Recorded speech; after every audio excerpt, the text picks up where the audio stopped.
よし。赵凡正呆愣愣地看着手机屏幕，只因为他正在观摩学习人类繁衍视频的时候，手机上突然弹出一个视频，视频里的人更是夸张，自称自己是大明皇帝朱元璋。咱是大明皇帝朱元璋，你是何人？为什么会出现在御书房的画像之上？手机视频中，一个穿着黄袍的老头坐在雕刻金色巨龙的椅子上，其身后的墙壁上悬着一个大匾，匾上面赫然是几个龙飞凤舞的金色大字御书房。赵凡内心毫无波澜，甚至有点想笑。可是当他想要划了手机关掉视频的时候，发现自己怎么都操作不了。这又是什么新型诈骗套路？早知道就不乱下那些看片软件了。赵凡无法操作，只好无奈地瞅着手机画面发呆，满目苦涩。就在这时候，手机那头又传出了声音：“咱在问你话，为什么不回答？你是不是看不起咱？”放肆！你竟然敢朝着咱吐口水！你知不知道咱是谁？我操，这是视频通话！赵凡哪见过这种病毒，当下更懵逼了。手机界面上，一身黄袍的威严老头含着脸开口：“竟敢对咱如此无礼！说出你的名字，咱要将你千刀万剐，五马分尸！”你这什么剧组啊？竟然出来做兼职，还演得像模像样的！闻言，屏幕中的朱元璋更是生气：“大大，咱什么也没有对你做，倒是你为什么会出现在咱御书房的画像上？咱的好孙儿雄鹰被你吓得生病了，该当何罪？”御书房，朱元璋，好孙儿，朱雄鹰生病。赵凡疑惑地在脑中过了一遍几个名字。等等，赵凡算是明白了，这群骗子不但用病毒控制了自己的手机，居然还帮皇上来碰瓷。随后赵凡嘴角扬起一抹冷笑，他立刻拿起手机，身上这道具也挺逼真，椅子、门匾啥的都花了不少钱吧？但哥们，实话告诉你，咱可是下载过反诈 APP 诚心学习过的人，根本不信你这一套。臭老头，就你这两把刷子，跟我这儿装朱元璋，哥们还秦始皇呢，想骗我钱，做梦！想通这一切之后，赵凡不仅不生气了，反而还觉得有意思了起来。哥不装了，摊牌了！一把年纪了还出来搞骗术，今天非得给你气出个好歹来！朱元璋雷霆大怒，他一巴掌狠狠拍在了书案之上。你这个狗崽子，真是好大的胆子，竟然敢骂咱！咱最后给你1刻钟的时间，马上从这画像中给咱滚出来，否则咱现在就把你撕碎烧掉！朱元璋指着画像，大声怒骂，俨然已经是火冒三丈。这位草莽出生，开局一个碗，打下一个国的传奇皇帝，好久都没有像今天这般生气过了。2天前，御书房正对着书案的一幅画忽然动了起来，往日的水墨图被一张帅气的人脸给替代，甚至会动。这幅意象立刻惊动了朱元璋，打了一辈子天下，他哪里见过这种场景，当即便以为是神明降世。他连忙唤来太子朱标以及皇长孙朱雄鹰一起参拜，可谁曾想，他最疼爱的孙儿朱雄鹰给吓得哇哇大哭，回去之后就一病不起了。万万没想到，这位忽如其来的神明不但没有带来祥瑞，反而险些把他孙儿给吓死。愤怒不已的朱元璋也不管什么神明不神明的，直接沐浴焚香，来到御书房，朝着画面中那张面庞大吼了起来。没想到这一吼竟然出现了奇效，画中的这张帅气的面庞竟然动了起来，而且还说话了。朱元璋更加认定这根本就不是什么神明降世，而是乱臣贼子在捣乱，意图对他们朱家不轨，甚至是害死未来的皇长孙。此刻听着画像中那人说着一口自己压根就听不懂的话，朱元璋是更加的生气。你这狗东西，竟然叫咱臭老头，还说咱是骗子！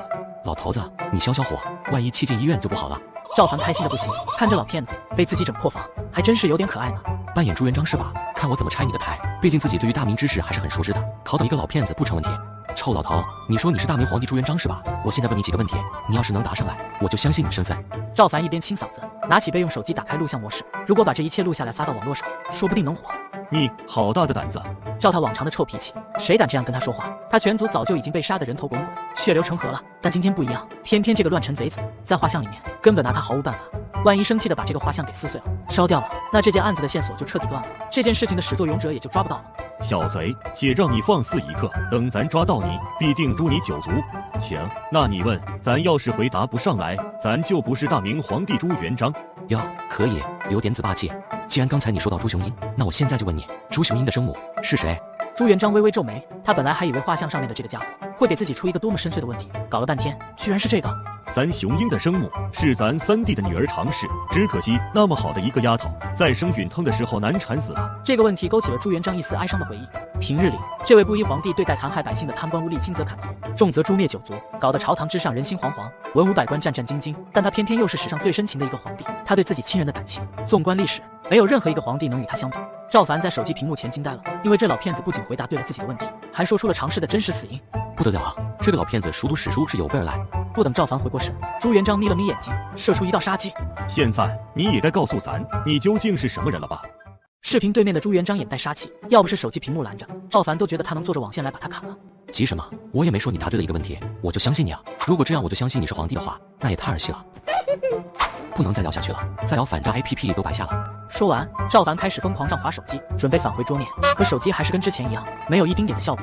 然而就在这会儿，他在手机上一番小小的操作，竟然在大明王朝引起了一场巨大的天地异象。这场天地异象简直就像是世界末日降临，大明朝数千万子民全都吓得纷纷跪倒在地上，齐拜上天。听着赵凡乱七八糟的话，朱元璋越听越觉得离谱，缓了口气，平息了一下自己的心情，打算继续跟画像中那个家伙理论。然而那个人影已经消失了，只能看到一个大手出现在了画像之中，上下滑动。就在这时，听见外面轰隆一声，晴天霹雳，被那嘈杂的敲门声吵到。朱元璋猛然起身，朝着外面怒喝一声：“何人扰咱？咱不是说过，咱这几天在御书房的时候，谁都不能打扰咱吗？”御书房外，朱元璋的贴身太监云骑被吓得满头大汗，双腿都在发抖。皇爷，您还是出来看看吧。天上出现了千古难遇的异象。什么千古难遇的异象？朱元璋皱了皱眉，他下意识瞥了一眼那画像中不断上滑的大手，随后就大步流星朝着御书房外面走去。走出御书房，朱元璋整个人都被惊呆了。只见天空中黑云满布，一只天地法相般的巨手正在天空中来回上滑动。一时间，锦衣卫和禁军也已经将御书房团团护卫了起来，所有人都如临大敌。这是什么时候出现的？朱元璋倒吸一口凉气，饶是他朱元璋戎马一生，经历过无数的磨难，但也从没有见过如此异象啊！就是刚刚才出现的皇爷，现在整个皇宫里面都人心惶惶，大家都在朝着上天朝拜呢。云骑话刚说完，天空中又是一声巨响，那只天地法相般的巨手直接撕裂了天空，一时间地动山摇，暴雨倾盆。皇爷，您快点进去吧，这雨太大了。朱元璋眉头紧皱，突然他猛然回头看了一眼御书房之内，好似想到了什么。咱知道了。朱元璋惊呼一声，然后直接就往御书房里面跑，直到跑到了门口，朱元璋才忽然停了下来。云骑、去把李善长、胡惟庸他们都给咱叫过来，还有让皇宫里面的所有御医也都候着。是，皇爷。云骑答应一声，连忙就一溜脚跑去传命了。当朱元璋再次看向墙壁上那幅画像的时候，眼中满是震惊，甚至还有一丝敬畏。外面那场千古难遇的天地异象，大概便是这画像中的那人搞出来的，说不定此人就是天上的神仙。外面已经暴雨磅礴，才下了没一会儿，就有不少房屋被淹没。朱元璋长叹一声，担心这暴雨如果一直不停，自己的那些百姓们会是什么样的下场？到时庄稼没了都是小事，大明百姓要遭受一场史无前例的超级灾难。想到此处，朱元璋便尽全力让自己的心情平稳下来，对画像中说道：“小哥，刚才是咱唐突了，你能不能停下来啊？咱大明经不起这样的摧残啊！”手机这边，赵凡翻了翻白眼，这老骗子可真是能屈能伸啊！你这一招去骗老头老太太还行，骗我真当我是大傻春吗？赵凡现在真是无力吐槽了，但手机中毒太深，他也是不得不继续跟着老骗子的团伙商议一下，各退一步，好歹把病毒给撤了。毕竟刚买没几天的新手机，总不能说扔就扔吧。老先生，你们大明朝跟我相距600多年，我的手有多长啊？还能伸过去不成？大明朝跟他相距600多年，难不成他是来自未来的人？想到这，一个大胆的想法缓缓占据了朱元璋的心海。朱元璋忧郁半晌，眼圈红红的问道：“小哥，你之前问咱雄鹰是怎么死的，难道说咱雄鹰他挺不过这次的风寒吗？”话音落下，朱元璋已经是老泪纵横。赵凡看着视频里面这老头狂飙的演技，也没心情吐槽了。老头，朱雄鹰能不能挺过风寒我不知道，但我知道一件事，朱雄鹰是在洪武15年感染天花病毒之后不治夭折的。那我问你，现在是几年啊？他这随口的一句话，直接让朱元璋睁大了眼睛，全身颤抖不止。因为现在就是洪武15年，朱元璋嘴唇嗫嚅了一下，身子摇摇晃晃，仿佛遭受了晴天霹雳。雄鹰，那可是他钦定的大明第3任皇帝啊！可是现在却听说雄鹰就要死了，这让他如何能接受？若是赵凡之前这样说，朱元璋不但不会相信，反而还会雷霆大怒，势必诛他9族。可是现在画像中的这个人，挥手间就能引发天地异象，他不得不相信。饶是当年被陈友谅困于鄱阳湖，他都没有如此绝望过。看着视频里面这老头悲痛欲绝的样子，赵凡彻底傻眼了。这什么情绪张力啊，代入感太强了。老头可别啊，情绪不要太激动，我怕你出事，你把病毒整走，我也不报警了，我给你打点钱，你去吃顿好的。只见朱元璋直接将手中茶碗摔碎在地，大步走上前来，然后红着眼睛紧紧地盯着赵凡看。赵凡眼看着手机里那个严肃的老头子，双眼通红，悲愤交加，越走越近，他被吓得冒出冷汗。这老头该不会气出好歹吧？正当赵凡惊慌失措之时，朱元璋说话了：“小哥，咱求你救救雄鹰好吗？只要你能救活雄鹰，那在以后就奉你为神仙，咱整个大明朝的子民都将朝拜你，为你奉上万世香火。”朱元璋这一顿诚恳的操作下来，赵凡被唬得一愣一愣的。老头，咱能换个话题不？要不你办秦始皇，说不定我能喂你50。不，咱就要问你怎么救雄鹰。看着视频里面满眼渴望的老头，赵凡叹了口气，这老头是跟自己杠上了。再说了，他又不是医学生，哪知道天花怎么治？就在这时，赵凡突然瞥到了一旁的手提电脑。哎，等等，行，老头你等会儿，我上网给你查查资料。上网？什么网这么厉害？赵凡打开手提电脑，咔咔搜索了起来。历史记载，朱雄鹰是死于天花，发病时浑身长满痘包，皮肤会渐渐肿胀溃烂，直至死亡。手机中的朱元璋大气都不敢出一声，认真的听着。有了，跟着的办法就是接种牛痘。闻言，朱元璋这边整个人都无比激动了起来。虽然他不懂什么天花牛痘的，但是他知道了一件事，他们家雄鹰有救了。小哥，牛痘是什么东西？是牛身上的痘痘吗？咱现在就让人去割牛痘，炖给雄鹰吃。这老头真是绝了，太绝了！见赵凡不说话，朱元璋有点慌了。他现在真的是害怕哪里说错了话，冒犯到赵凡，万一开罪了这位仙人，他们家雄鹰就彻底完了。什么牛身上的痘痘？那是个疫苗，接种了之后就能有效的预防天花。说到这儿，赵凡忽然想到了什么，连忙又纠正了一下自己的错误。哦，不对，如果朱雄鹰早点接种牛痘，就不会感染。不过现在朱雄鹰已经感染了天花病毒的话，这种方法就没用了。闻言，朱元璋瞪大眼睛，往后退了几步，仿佛被赵凡泼了一盆冷水，整个人如坠冰窟。什么又没用了？你……朱元璋刚刚还以为朱雄鹰有救了，恍然间又大失所望，他绝望又愤怒，恨不得现在就把面前这个没用的画像给撕碎。别急，别急，还在问问 AI 有什么别的办法？什么爱？赵凡赶紧摆了摆手，继续查资料。我说几点，你记一下啊，下次在骗人的时候估计能用得到。要治好朱雄鹰，放在古代基本是不可能，但按咱如今的医疗水平，那是简简单单。什么？居然简简单单？听见这话，朱元璋瞬间振奋了起来。朱元璋挥了挥袖子，直接朝着外面大吼一声：“来人啊，给咱取纸笔，放在门口。”赵凡被老骗子狂飙的演技唬得一愣一愣的，便徐徐道来牛痘的治法。赵凡按着 AI 提示的，很快就讲完了，只留下朱元璋一头雾水的看着画像。什么电解质，什么隔离，广谱什么东西，什么素。朱元璋听得云里雾里，只当是什么乱七八糟的中药，反正他全部都记录下来了。宫里的那些御医们应该都能听懂吧？那些家伙要是连这都不懂，那就全部砍球了算了。做完记录后，朱元璋回到了画像面前，深深朝着画像中的赵凡鞠了一躬。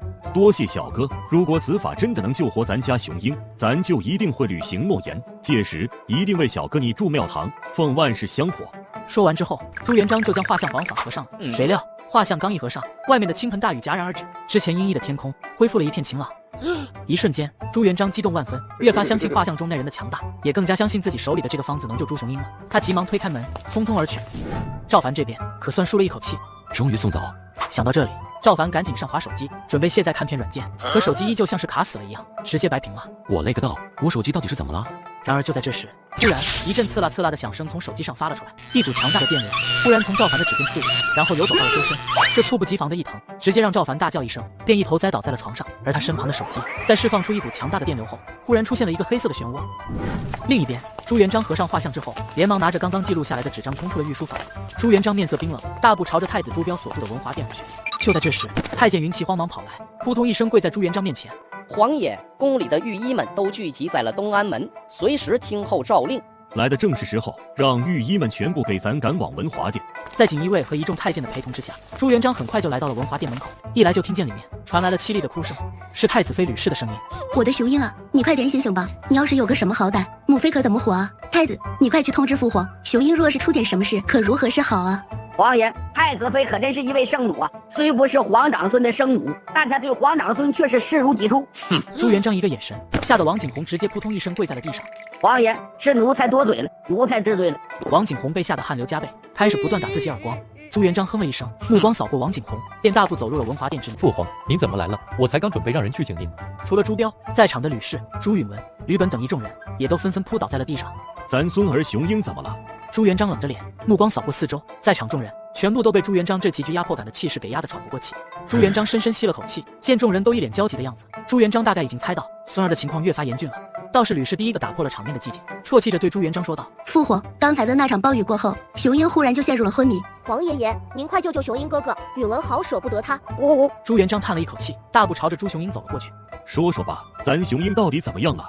朱元璋冷着脸扫了一眼那跪在地上的几个御医，几个御医被吓得浑身发抖，不敢作声。朱元璋恶狠狠一眼瞪过去，其中一个胆大些的御医才瑟瑟发抖地回答起来：“禀告陛下，皇长孙的风寒又加重了，我等已经商量好了对策，稍后就给皇上孙抓药诊治。”这群没用的东西！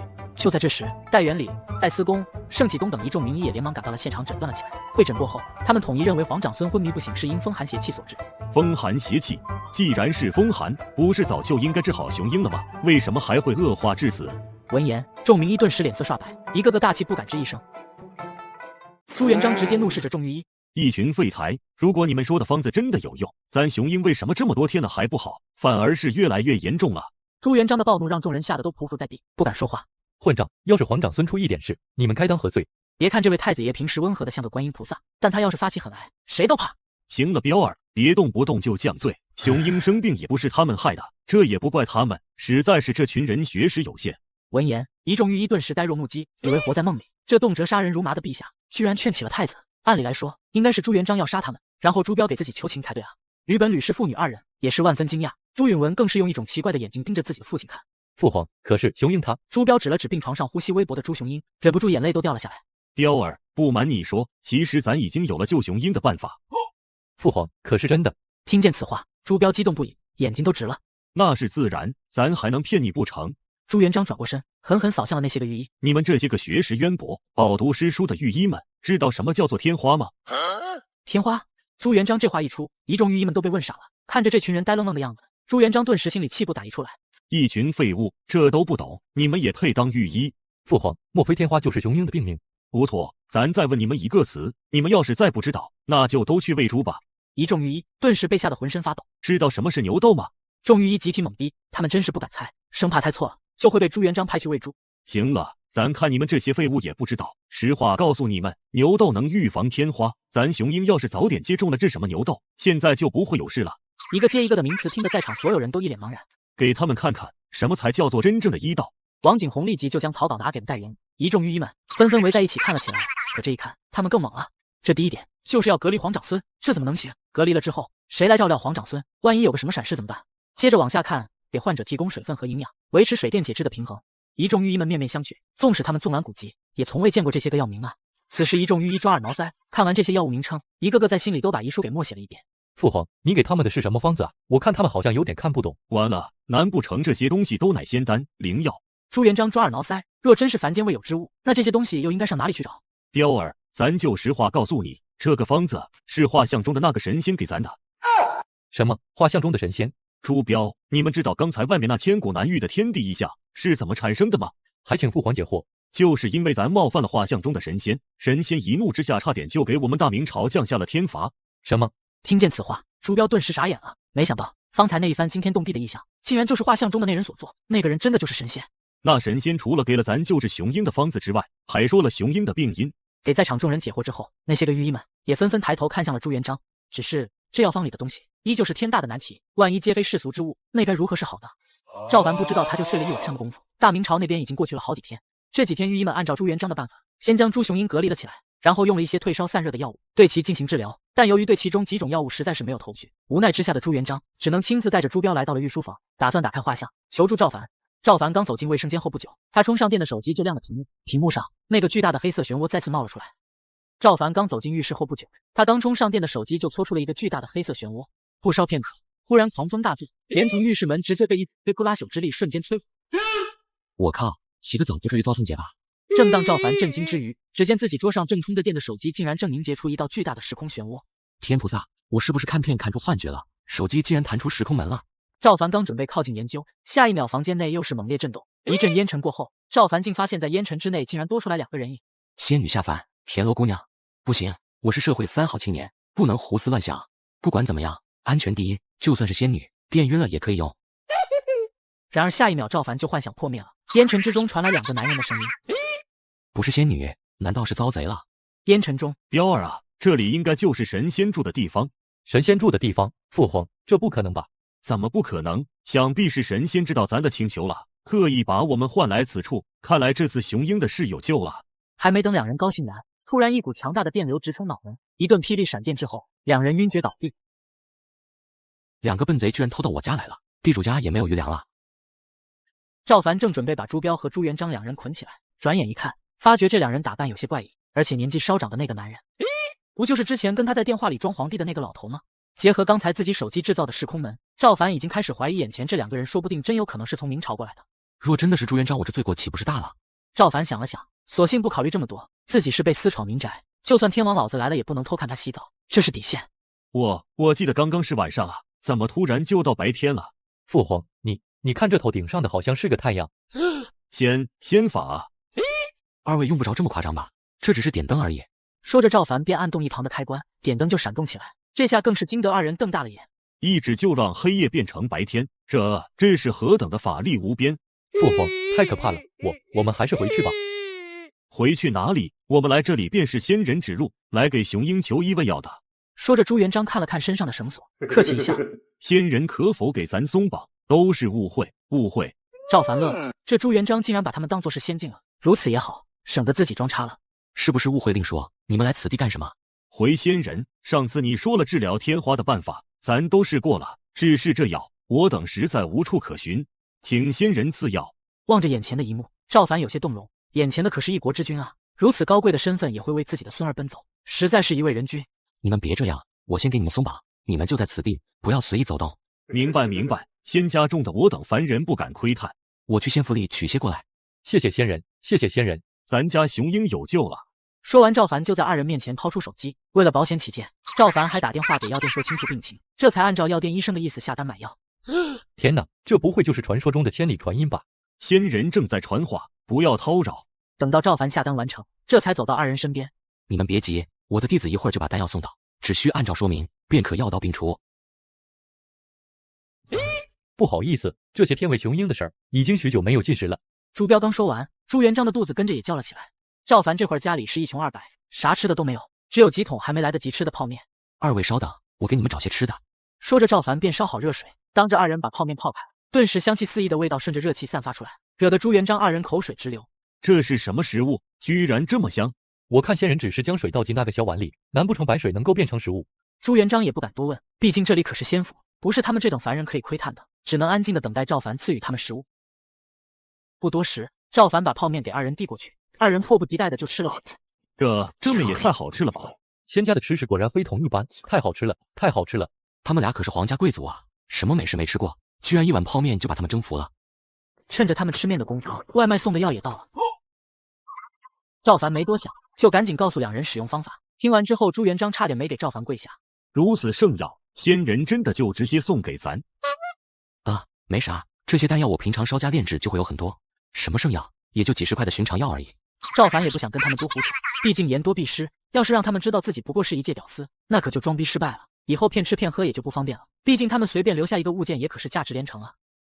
既然如此，我和犬子也不便多留，毕竟孙儿还在宫中病着。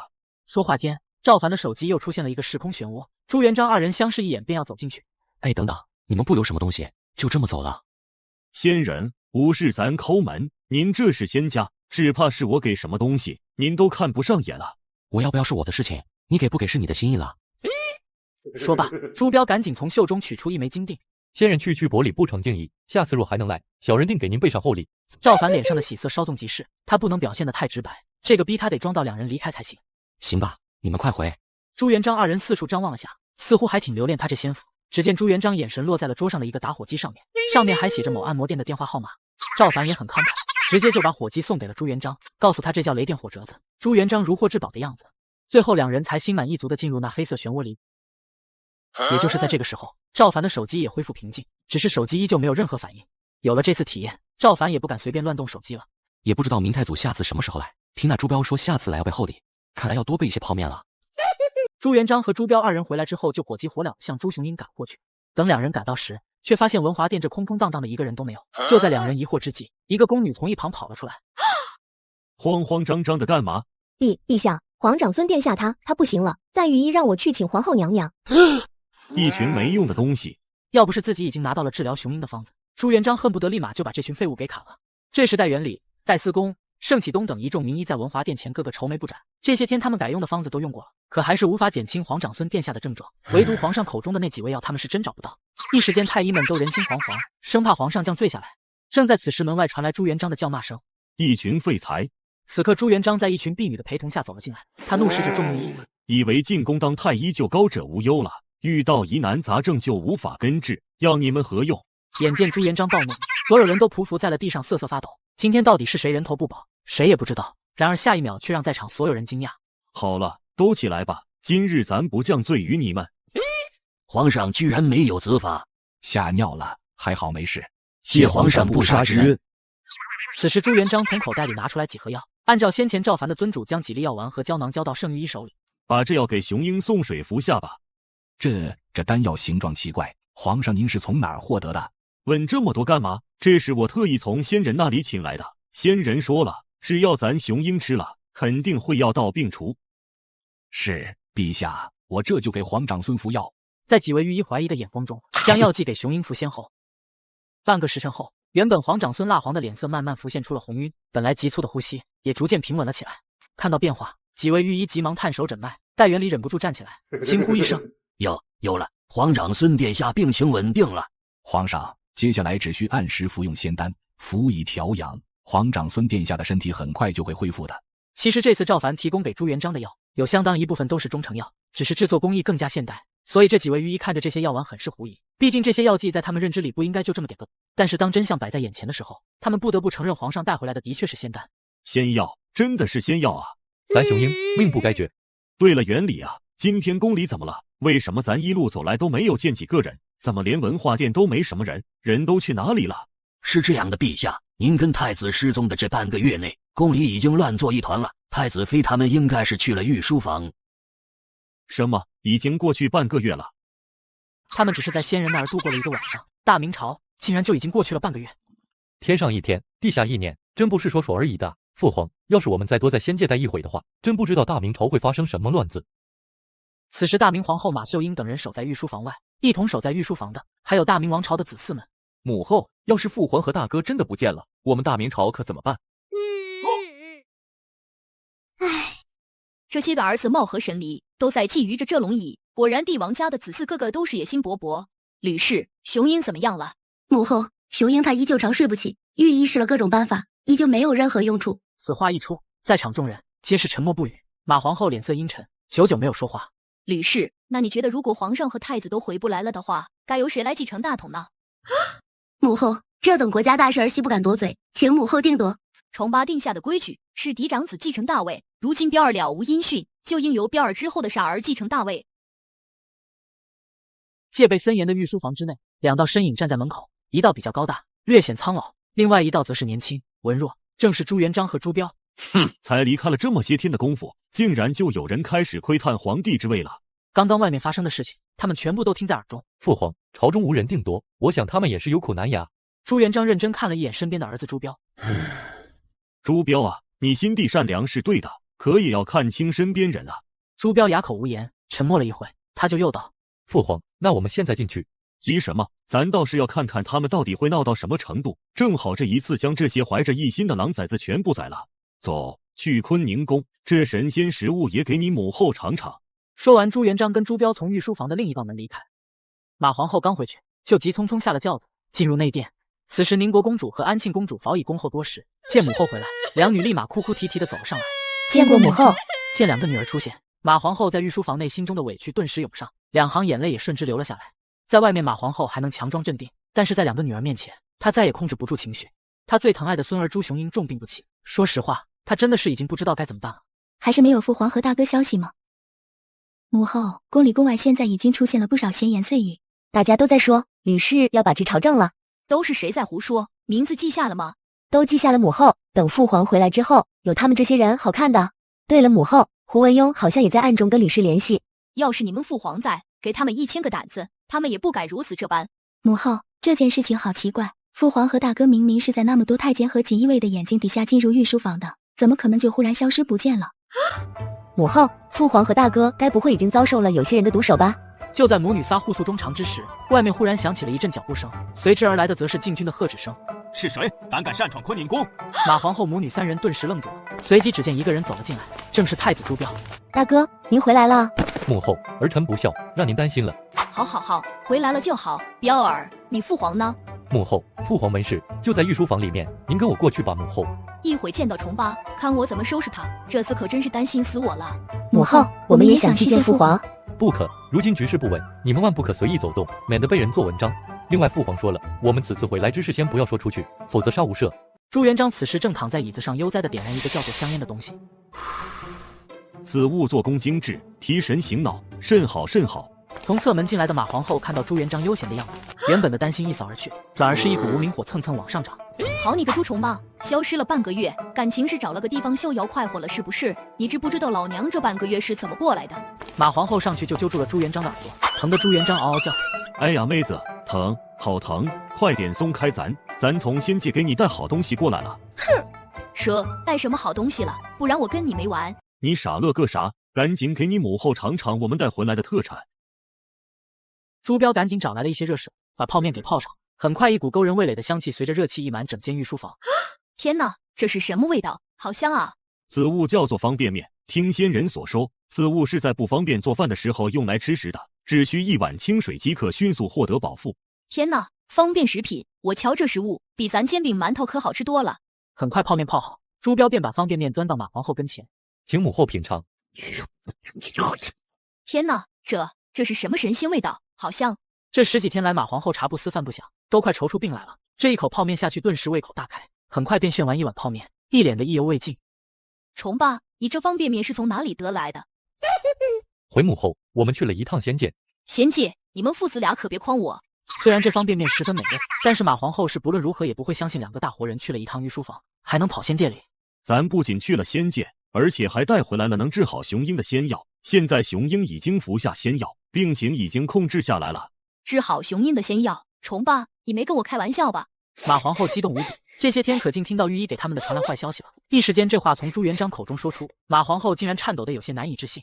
对于皇长孙的爱，她一点都不比朱元璋少。咱跟谁开玩笑，都不会拿咱好孙儿的命开玩笑啊！妹子，你看看你眼前的这些东西，哪个是咱们大明朝拥有的？这些可都是仙界的玩意。朱元璋拿起桌子上的香烟，打火机给马皇后演示了一下。这是仙界的火折子吗？这玩意叫打火机，而我手中这个叫香烟，吸了能够提神醒脑。一时间，马皇后整个人都愣在那儿。此时她已经完全确信2父子去过仙界了，因为他们拿出来的东西根本就不是这个世界上能够拥有的，而且一样比一样神奇。马皇后想到自己担忧了这么久的孙儿终于被治好了之后，眼泪就哗啦啦的流了下来。不管怎么说，你们能回来就好，我去看雄鹰。马皇后离开之后，朱标依旧忧心忡忡地守在朱元璋身边，欲言又止。朱元璋自然是知道这朱标是想替自己太子妃求情。彪儿，你那个太子妃，只要他不要太出格，咱不会动他。咱父子俩现在要做的是整军备战，踏平草原，杀光那些蛮子。只可惜这些方便面无法带足量，否则战场之上，我们战士们吃饱喝足，轻装上阵，更能够勇猛杀敌了。这些年草原蛮子屠杀大明2000多万百姓，一直是朱元璋的心头恨。父皇，我现在就去请魏国公，准备整军备战。除了徐达之外，把汤和、李文忠、傅有德、蓝宇、冯胜他们都给咱叫过来。别忘了，以你母后的名义请他们过来，不要让别人知道。咱这一次还要肃清一下朝堂之上那些心怀异心的狼崽子。2天过去，赵凡手里那部手机自打朱元璋回去之后就一直没了动静。早知道他们一去不回，应该让他们把身上之前的宝贝都给我留下才是。这下好了，就捞着一块金锭，这要是龙袍什么的给薅下来，怎么也值个1800万。就在赵凡叹气之时，一旁的手机竟然又开始奇怪的抖动起来，紧接着便是一阵阵青烟往外冒，随后便看到之前古色古香的画面出现。我靠，想什么来什么，早知道我就早点想了。只见手机内的影像中出现了之前过来的朱元璋和朱标。朱元璋老哥，即日不见如隔三秋啊。御书房内，朱元璋心中暗爽，仙人竟然与我称兄道弟，咱也是有身份的人了。父皇果然贵为天子，居然能和仙人平起平坐，吾辈当自强啊。虽然赵凡这边只是过了几天，但是大明王朝确实刚刚经历了一次朝廷的动荡，眼下乱臣贼子涌现，而且边境蛮子不断骚扰大明子民，已经到了不得不动干戈的地步。此时朱元璋一时间也拿不定主意，于是想让赵凡这边给一些建议。我靠，这等国家大事就不要听我这个普通人的建议了吧，压力好大的阿伟。虽然心里不乐意，但赵凡打金的心是有的。赵凡在网上查阅完整资料后，胸有成竹的笑道：我等不到也需要看看你的诚意啊，而且兵马未动，粮草先行，若是愿意，我可以为你备下粮草。仙人真神了，你咋知道咱要向您讨要方便面？这朱元璋顺水推舟的能力是真的炉火纯青。我已命彪儿为仙人筹备孝敬您的贡品，今晚就随我们俩一同送到。赵凡先是一喜，但随后冷静下来，觉得这老头交战势必会大量采购，若是挣过来10几箱黄金白银什么的，到时候让有关部门发现了，那岂不是全得充公？到头来岂不是人财两空？说不定手机也要被收了去。你们把我当做什么人了？我说的看看你们的诚意，是让你们些许准备一些就足够了。我这仙府可装不下这么多凡俗之物。是我草率了，多谢仙人庇佑。重八还有一个不情之情，你说便是。重八明日将上朝堂垂帘听政，以平乱臣贼子，解释还需仙人多多指点。赵凡一愣，当即想要拒绝，但一想过来，这些曾经发生过的事，了解一下真正的内幕，其实也挺有意思的。毕竟这瓜虽然过了7、800年，但仍然保熟啊。而且赵凡发现这对面虽然是大明王朝，但时空和位面似乎并不完全相同，否则就光救下雄鹰这事儿，就应该足以改变时间线了。世事无常，我以为你破例一次，指点可以，但切不可说是我帮忙的。仙人，咱都懂的。和朱元璋说完，赵凡就开始联系各大仓储超市，先是把他们手头的货物都定了下来。而这时候赵凡也惊奇地发现，和朱元璋联系的这部手机里面，正在以肉眼可见的速度日月斗转。许久之后，赵凡发现自己这里的2个小时正好就对应朱元璋那边的1天。原来是倍速播放，看来我这边粮草准备得加快了。赵凡先是找了一间典当商，把手头的金锭卖了个几10万，就当是启动资金了。接下来就等着皇帝老儿过来取货了。与此同时，大明朝的奉天殿内也酝酿着一场大的变革，只是他们不知道的是，一场大祸即将临头。韩国公，你今天打算站哪一边？子忠，你这是何意？我有点听不懂你的意思。韩国公，现在大家都知道陛下和太子殿下失踪了，今日的朝会是由皇后娘娘把持的，所以你就别跟我装了。子忠啊，你有没有发现今日的朝会上少了一个人？谁？监察御史大人青田先生刘伯温。我问你了吗？刘伯温已经病入膏肓，好几次朝会都没来了，这次不来也是常理，用得着你说吗？听闻所有人都是一惊，刘伯温可是当朝元老，如今陛下和太子殿下失踪的消息已经传得沸沸扬扬，这么关键的日子都不来参加朝会，看来今天这事不简单。你们看见蓝玉了吗？胡惟庸回头看去，只见平时嚣张无比的蓝玉，今日竟然像个乖宝宝似的站在那儿一动不动。跟他一样的还有徐达、汤和、傅有德等人，一众武将个个神色严肃，一言不发。多谢韩国公救命之恩。就在朝堂之下所有人都心怀鬼胎之时，马皇后在几个宫女的拥簇之下走了出来。皇后驾到！陛下万岁万岁万万万岁！众爱卿，起身吧。吕氏抬头望着那坐在龙椅之上的马皇后，眼神极其复杂。然而徐达、汤和等人则是脸色淡然。此刻龙椅屏风之后，朱元璋挠着头，今天为了垂帘听政，他把画卷也挂在了一旁。先人，接下来就有劳您指点了。不碍事不碍事，你们接着唠。有事启奏，无事退朝。娘娘，微臣有事启奏。何事？禀告皇后娘娘，陛下和太子殿下已经失踪近1月了，朝堂不可一日无主，国不可一日无君，还请皇后娘娘早做定夺。为了大明江山，请皇后娘娘早做定夺。韩国公，你意如何？娘娘，此等大事微臣不敢妄言，还请娘娘定夺。操，老狐狸！子忠，你呢？娘娘，微臣跟韩国公的想法一样。他奶奶个腿的，胡惟庸怎么关键时刻就掉链子？还指望着胡惟庸帮我们说话呢，这家伙竟然临时变卦了。既如此，皇子成、齐泰，你们说一说你们的看法吧。马皇后抬头看向了那跪倒一片的翰林院学士们。皇后娘娘，陛下有训，非嫡长子不能继承皇位，而现在太子殿下也一起失踪，所以微臣觉得应该由皇长孙暂继大统。娘娘，微臣附议。母后，儿臣也觉得，的确应由皇长孙朱雄英暂继大统。此话一出，朝堂之上安静的可怕，例如吕氏、吕本、黄子成等人都是脸黑如炭。混账燕王，我等说的皇长孙，那可是朱允文、朱雄英算什么东西？如今躺在床上生死不知，怎么代理政务？娘娘，燕王所言万万不可。有何不可？让皇长孙暂继大统，不是你们翰林院的人说的吗？怎么现在又不可了？就是，你们这些大儒说话真是前言不搭后语，书都读到狗肚子里去了吗？朝堂之上不可胡言乱语。方才你们翰林院的人明明说是要让皇长孙暂继大统，为什么又忽然改口了呢？回禀皇后娘娘，让皇长孙暂继大统是理所应当的事情，只是这个人选不应该是朱雄英。放肆！好你个方孝孺，你真是好大的狗胆！雄英是父皇钦定的皇长孙，你然敢质疑我父皇？锦衣卫，把乱贼方孝孺给我拉出午门乱刀砍死！门外的锦衣卫见皇后娘娘没有阻止，立即就冲进来了好几个人。皇后娘娘救命啊！方孝孺被锦衣卫抓起来后，然后连忙大声喧哗了起来。黄子成、齐泰等一众翰林院的学士们，皇后娘娘，方大人无罪啊！皇后娘娘，方大人也是为了大明朝的未来才提出来的，如果就这样杀了的话，那以后还有谁敢在朝堂之上直言？此刻站在一旁的吕本和吕氏妇女脸色那叫一个难看，谁也没有想到，本来板上钉钉的事情，现在竟然杀出来一个燕王朱棣。皇后娘娘开恩，方大人罪不至死，他也是为了大明朝的未来，这才冒犯了皇长孙，微臣觉得可对其从轻发落。皇后娘娘，微臣附议。一众淮西臣子们纷纷附议。老狐狸啊，他的这一番话，表面上救了方孝孺，但却说了方孝孺有罪，这混蛋哪怕活命也逃不掉罪责了。反观这方孝孺典型被人当枪使，这种出头鸟在宫斗剧里都活不过3分钟。此刻就连朱元璋都是暗暗给李善长这老家伙竖起了大拇指，还不忘看向画卷里的赵凡。先人，您看咱这么处理合适吗？合适，太合适了。我靠，朱元璋问我治国方针，您可是开辟了大明王朝的人物，我这小卡拉米除了喊666，什么也做不了。父皇，韩国公真乃出国基事啊！咱弟儿也不错，就该给这些个心怀异心的狼崽子们一点好看。就算杀不了他们，也要把他们吓得屁滚尿流，看他们以后还敢不敢了。既然连韩国公都出来求情了，那就暂由方孝孺一命，让其戴罪立功。话音一落，几个锦衣卫立即住手，退出殿外。妈的，脑子上当了，成了炮灰。你之前的话到底是什么意思？现在给本宫解释一下，为什么朱雄英作为皇长孙却不能暂继大统？难道你心中还有更加适合皇长孙这个位子的人？此话一出，所有人的目光都纷纷落在了方孝孺的身上。方孝孺此时清楚，他是伸头一刀缩头一刀，浑身汗如雨下，一句也不敢说。皇后娘娘，如今皇长孙朱雄英病重不起，御医说了，皇长孙这次可能挺不过去了。但是国不可一日无君，为了大明朝的未来，我们只能另立皇长孙。虽然早就知道他们这些人的意思，但听他们在朝堂上说出来，秦王朱爽、燕王朱棣、晋王朱刚他们一个个都是脸黑了起来。这群穷酸腐儒，他们都是朱允文派系的心腹，满口的仁义道德、忠君卫国，实际上都是一肚子花花肠子。所以你们想要另立的皇长孙是为何人？回禀皇后娘娘，允文殿下忠孝两全，又是太子嫡子，所以雄英殿下之后，理应由允文殿下继任皇长孙。母后不可。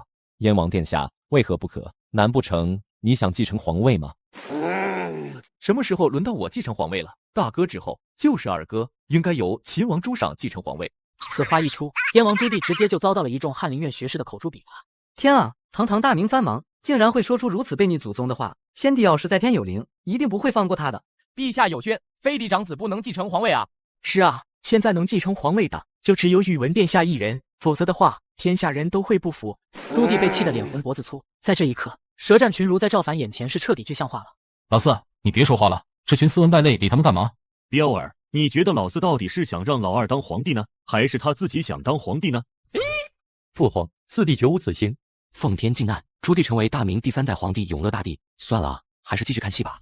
这会殿堂之下尔虞我诈，赵凡这种1个月2000块的小卡拉米哪里见过这种阵仗，眼睛都瞪大了。越来越精彩了。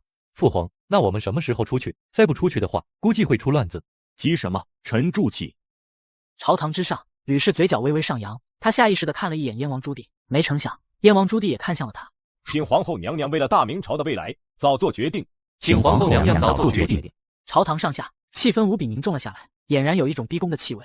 诸位藩王脸色阴沉，以李善长为首的淮西大臣们则是面色平淡，反倒是徐达、汤和、蓝玉他们脸上带着冷笑。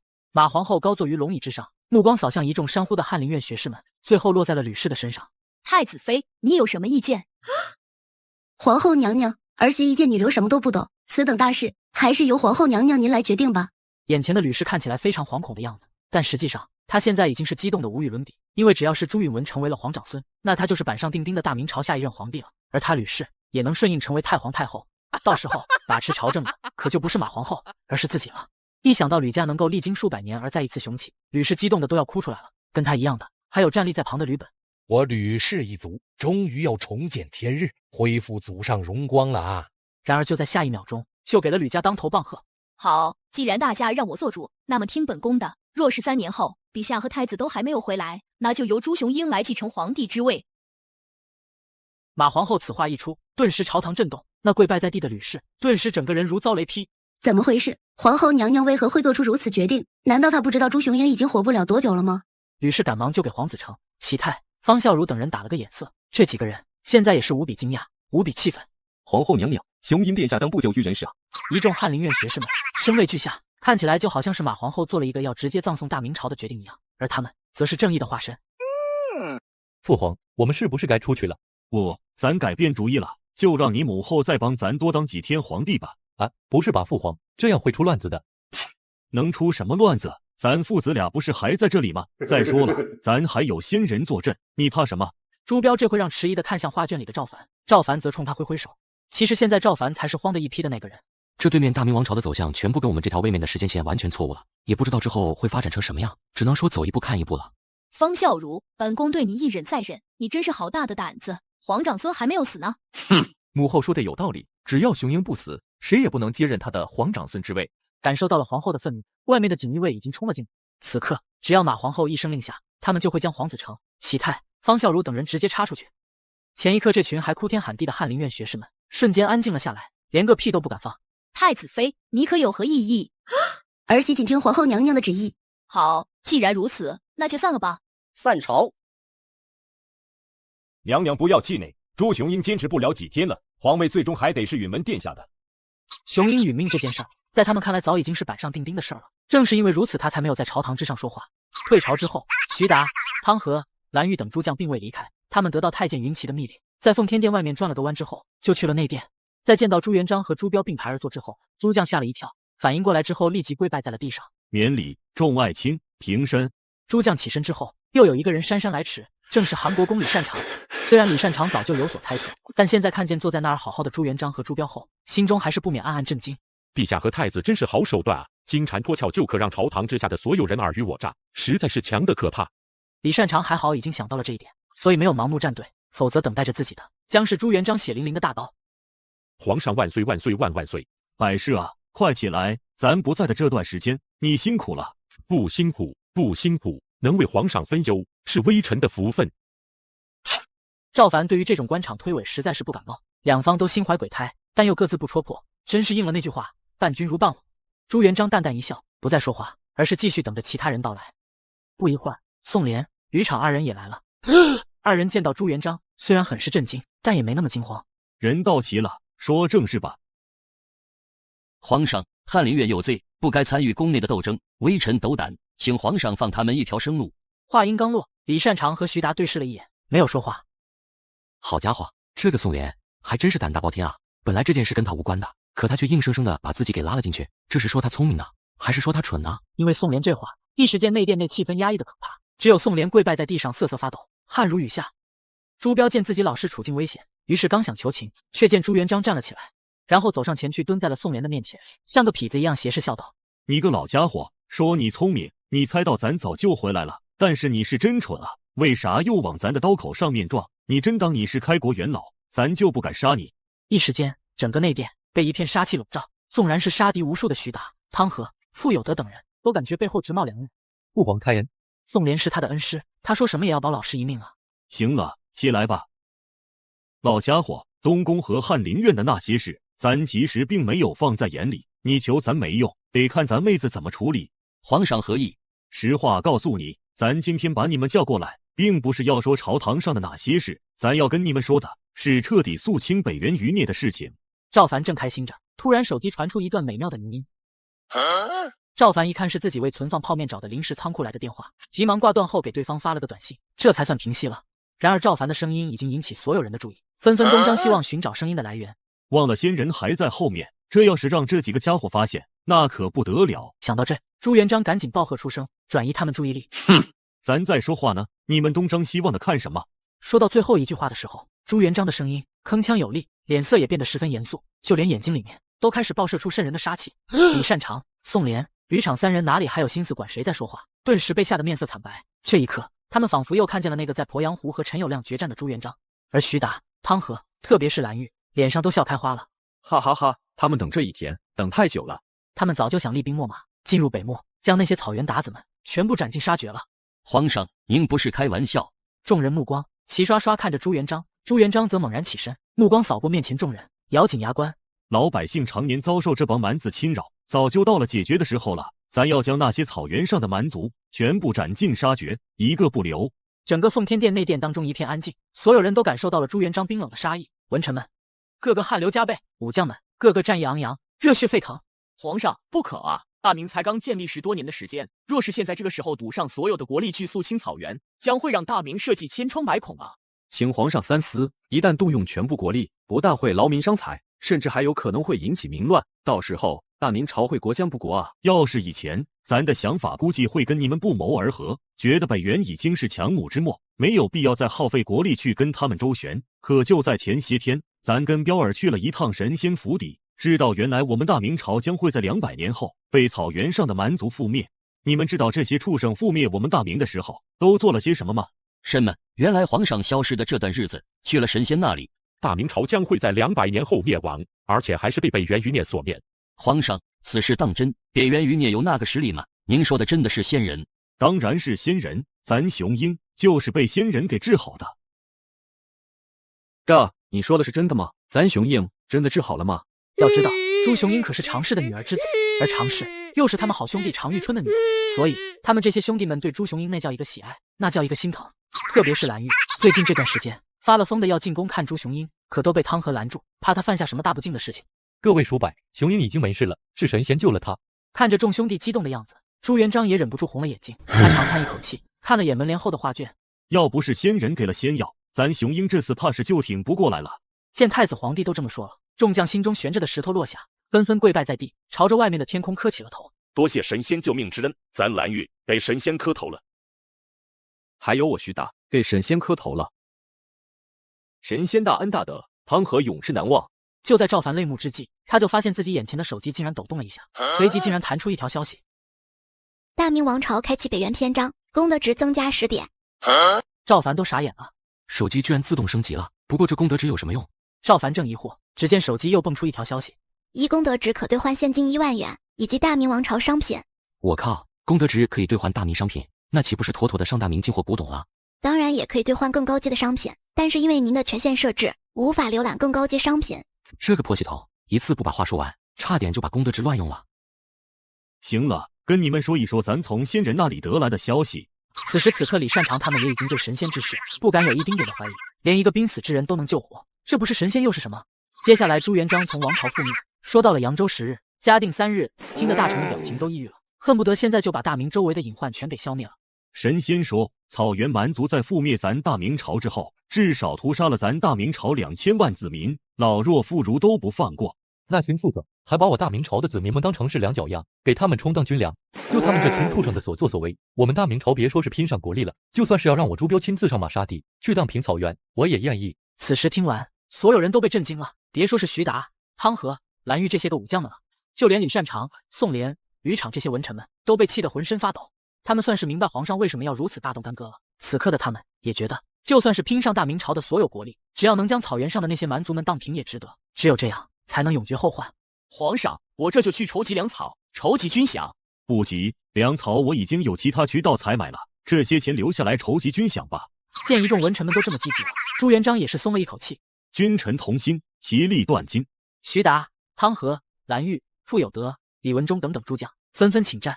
徐达申请出战，汤和申请出战，蓝玉申请出战。虽说如今明军强大，北元势威，但当年陈友谅可是有80万大军，而朱元璋也才20万不到，就是因为骄傲自大，所以才被自己所灭。蓝玉，令你为先锋，率领8000明军深入北漠腹地，寻找北漠主力，如何？多谢皇上。徐达，你率领20万明军进入北元，一旦蓝玉那边开战，马上驰援，要将北元余孽给咱彻底斩尽杀绝。得令。汤和，你率领10万明军从东扫荡草原，凡是见到有草原民族，不论老弱妇孺，杀无赦。这要是放在从前，朱元璋或许不会这么狠心，但是如今得知草原蛮族200年后对中原大地的所作所为之后，他就不会再对那些蛮族有一丁点的怜悯之心。得令。傅有德，你率领10万明军从西扫荡草原，凡是见到活人，杀无赦。得令。朱元璋此时点兵下军令，一口气朱元璋将大明王朝的所有军队全部都派遣了出去。这一次一定要一口气将整个草原彻底踏平。躲在后面的赵凡都惊呆了，他也不过是先前简单提及了一下，居然就让朱元璋直接痛下杀招。众文武大臣领命之后匆匆离去，朱元璋这才如释重负地坐在了椅子上。此次明军倾巢而出，就算是不能将草原彻底灭族，那也能够将其挫骨扬灰了。皇上，太子妃要将皇长孙寝殿的护卫，甚至是侍女太监都换成他的人。你说什么？彪儿，你看看，这就是你的好媳妇。现在怎么样了？人都换了吗？太子殿下，在原里阻止了这件事，但他也被太子妃抓了起来，一顿严刑拷打。好一个太子妃吕氏！要不是现在忙着要进军草原的事情，他可真是有些忍不住要不顾朱标帝面子，对这个女人动手了。去找皇后，皇后会处理这件事情。父皇放心，雄鹰已经被母后转移到了坤宁宫，不会有事的。要不是这样的话，你觉得咱会这么好心装作什么都不知道，放过那个女人意吗？朱元璋一阵叹息，自己这个儿子哪里都好，就是太善良了。如此以往，大明的基业怎敢交付于手？朱元璋带着朱标和一箱金元宝，又来到了画像前。登时，画卷凝结出一道漩涡，和上次一样，又是一片混沌之后，两人便来到了赵凡的房间内。有了先前的经验，这次赵凡也不再恐惧。拨云见雾之后，看到了朱元璋父子俩。什么味道？好香啊！等你们好久了，二位快过来坐，这可是仙界的顶级食材，名为火锅。火锅。朱元璋看到赵凡身前放着一口锅，而这锅没有任何火源，锅里的汤却沸腾的翻滚着。这没有火也能煮东西？每一次来仙人的洞府都是一次惊奇的体验。这样的菜肴虽然是见过，但是像这么香的还是第一次闻到，迫不及待想要试一试了。赵凡看两人都在咽口水，赶紧让二人坐下。朱元璋也不再拘束，毕竟在朝堂之下也忙了一天了，当即拿起筷子风卷盘匀起来。朱标夹了一块鹅肠，表情有些生涩，想要往嘴里放，似乎又觉得哪里不对劲。朱标，这桌子上的所有食材都得放锅里煮熟了才能吃，这样食物才能吸收汤汁。原来如此，多谢仙人指点。其实涮锅、汤锅这种做法在晋朝就已经有了，但是当时他们的食物条件并没有辣椒这种极致刺激的食物，甚至这类食材是一直到明朝丝绸之路以后才引入的。所以在这个时间线，朱元璋更是不可能接触这种食材，更别说这种混合的香料，在他们看来根本就是不可能的搭配。吃了个半饱之后，朱元璋终于想起来今天的目。仙人，一点心意，请您笑纳，粮草的事情就麻烦您了。赵凡看到满满一整箱的金元宝，顿时两眼都放光了，就光这些黄金就已经能兑换上千万元了。咱们不贪，这玩意儿少了惦记，多了也愁，这数量刚刚好。朱元璋毕竟还是心虚的，这点钱在他看来，放往常的话，甚至都不够几辆马车钱，而现在仙人竟然看上去喜形于色。看你诚意不错，这样吧，我到时候再送你几十辆火龙汽车和雷龙汽车。朱元璋被赵凡整得一愣一愣的，其实赵凡说的也就是电动货车和柴油汽车，只是他觉得光叫汽车不够唬人。果然，此话一出，朱元璋和朱标顿时就下注，虽然他们不知道这是什么东西，但是感觉很厉害。那仙人，咱这孝敬这么点够吗？那就要看你的诚意了。懂得，懂得，我这就回去去。现在朱元璋父子俩也学聪明了，他们不能在这里待太久，所以在来之前就已经做好了充足的准备，打算速战速决。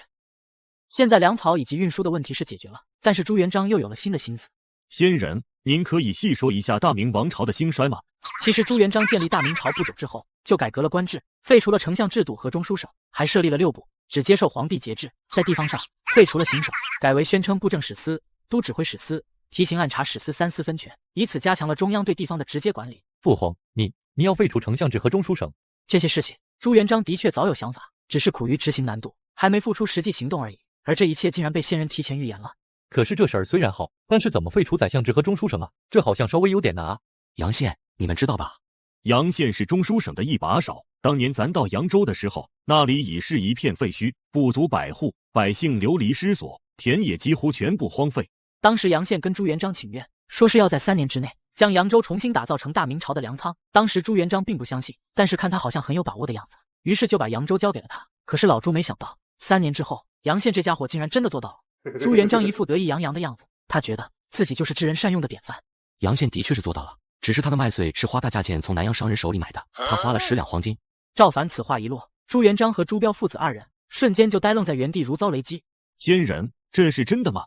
不过杨宪那家伙在扬州3年，虽然也是干了不少实事，但你在扬州，杨宪就是土皇帝，他为了完成你的命令，累积政绩，就把百姓当成是牲口一样对待，凡是完不成他设定任务的百姓，都会被他活活打死。你觉得你在老百姓的心目中能是个好皇帝？哎，有些事情我也只能点到即止，这个决定还是在你们的手里，子民也是你们的子民。多谢仙人指点，咱与彪儿不宜在仙府久留，粮草的事情就辛苦仙人，今天咱就告退了。朱元璋此时痛心疾首，黎民百姓仅仅是因为自己的一个决定就遭受如此罹难。而在听闻赵凡对这一事件的描述之后，他内心也有了自己的想法。等到朱元璋2人离开之后，赵凡则马不停蹄地欣赏起这2箱金元宝。太好了，这下子赚大发了，再维持个2、3次，我就可以完成小目标了，做大做强，再创辉煌。赵凡清点着金元宝，内心越来越激动。不如找机会去一趟灯塔国，毕竟那里可以贩卖烟花，给他们整上一把 AK， 再整一把来福。对了，再让他们把倭寇也给灭了，给他们整一批渔船。当年这帮矮子也是搞了不少的事情，直接以绝后患。赵凡越琢磨，表情越阴险。他几乎把历史上骚扰过自己国家的敌人全都画了一个遍，就等着下次朱元璋过来忽悠他。而现在赵凡也开始在网上四处搜索起来，准备把那些降维打击的合法工具全都忽悠给朱元璋，毕竟小目标就靠他们了。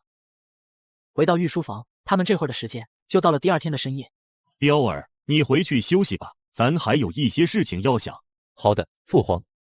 朱标走后，朱元璋便开始落笔书写诏书，先是废除阳县，随后又是废除宰相制，而后更是将赵凡暂未提及到的科举制度也一并改革，不拘一格降人才。接下来的大明走势就不再是赵凡所能掌控的趋势了。现在的大明在赵凡的建议之下，直接开天眼，一个上帝视角来治理整个国家。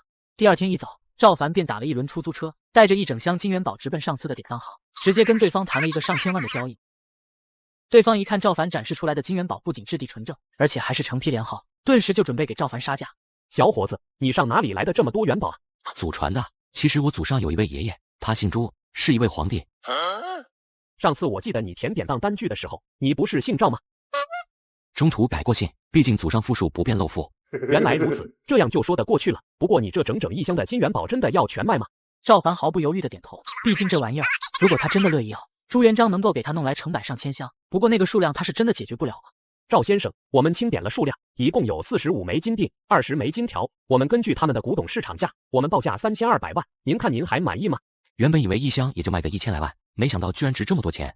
虽然赵凡已经觉得价格不错了，但是还是抱着无商不奸的心态，又多问了一句：“你确定我这点东西就值这点钱？我家里可还有货哦，变卖祖业，还是帝王之物，你们这噱头，这成色。”此话一出，典当行李行长也自然明白这里面的含金量，顿时又给赵凡涨了50万。虽然这价格看上去3200万算不上什么，但这50万相对于普通人的收入来说，已经算是一笔巨款了。李行长，咱们合作愉快，请问咱们这打款怎么进行？这个金额我们会为您做扣税，之后会按照我们谈好的金额完整的打给您。赵凡眼前一亮，这李行长不愧是做富人生意的，居然把税务这一块都考虑到了。从典当行出来之后，赵凡手握数千万，就开始在市区各大商品采购点疯狂收购速食产品，不仅安排了20辆重型卡车，方便运输货物以及军队，还得安排了10辆挖掘机，不仅能够帮助他们破除险阻，还能替他们为敌人设下埋伏。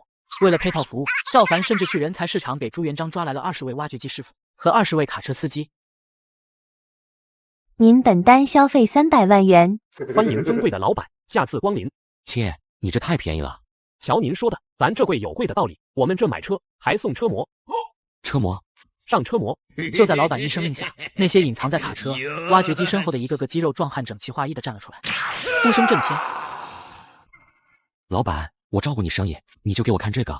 不，老板，我看您一次买这么多车，想必一定是大工程，而大工程就需要有足够的安保工作。他们每一个人都是我聘请的退役猛将，他们保护着车辆的油箱不被有老鼠吞噬，也保证了驾驶员司机的安危，实在是居家旅行的必备良品。会员价，一个人1个月只要8888，安全服务带回家。你真是个销售天才，关公都夸我有料。就这样，赵凡又莫名其妙地获得了30名退役保镖。这些人能跟着我一起去送货也不错，正好看看现代战争素养下的战士经历古代战场会是什么样。你们听好了，从今天起，你们吃喝拉撒睡都在这里，这里只能你们知道，而接下来你们将经历全人类都不曾有过的体验。是的，老板。一连几日，朱元璋都没有再去画卷那边找赵凡，平日里也只是简单的跟赵凡沟通粮草的进度。听到赵凡的钢铁巨兽已经安排好了，他非常兴奋。听到这些巨兽能够瞬间从京城几日就能到达战场，朱元璋更是兴奋的不行。这些天朱元璋也没有会后闲着，他一直忙于处理朝中事务，特别是马皇后自从上次的事件之后，现在已经把吕氏一家治理的服服帖帖，再也不敢造次。而他出台的那些颠覆性的政令全部都由马皇后发出，更是震慑朝纲，一时间没有人敢造次。就算偶尔有一些人想要跳脚，马皇后也立马就将他们斩杀以儆效尤。一来二去，马皇后坐在那位置上，甚至比朱元璋更像朱元璋了。父皇您叫我。收拾一下，叫上朱棣，今晚我们要去剿灭鞑子。父皇您没搞错吧？咱们这里距离鞑子草原可有近2个月的路程，就算是行军，最快也要1个月才能赶到。按照现在计算，蓝毅他们也不过走了1半的路程。你听咱的便是，今晚仙人说了，货物与人马都会到，我们此次有仙人助咱们，我们赢定了。这几天清理好所有的人员和物品后，就让大家把仓库里的东西一箱一箱的把货物往货车上放。为了保险起见，赵凡还临时买了一些盾牌、防狼喷雾以及电击枪。这些东西把一旁的挖机男模们看得一愣。赵总，您这买这么多防身工具干嘛？难道我们这一趟很凶险吗？对呀，我们好歹给您做事儿，你不能一点都不告诉我们啊！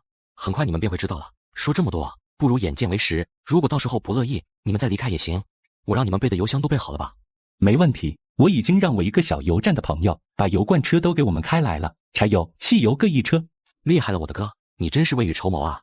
等到所有的货车装满，这仓库里面仍然还有大半仓库的物资留着。赵凡打算，如果这次清理不干净，就留着下次继续搬运。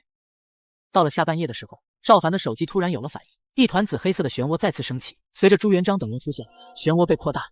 这次朱元璋不仅带了朱标，还带着朱棣过来。看到眼前仓库里琳琅满目的物资，还有那些从未见过的钢铁巨兽，顿时被惊得一愣一愣的。这里是父皇，这些物件好巨大，比我们的工程战车还吓唬人，居然全身铁皮。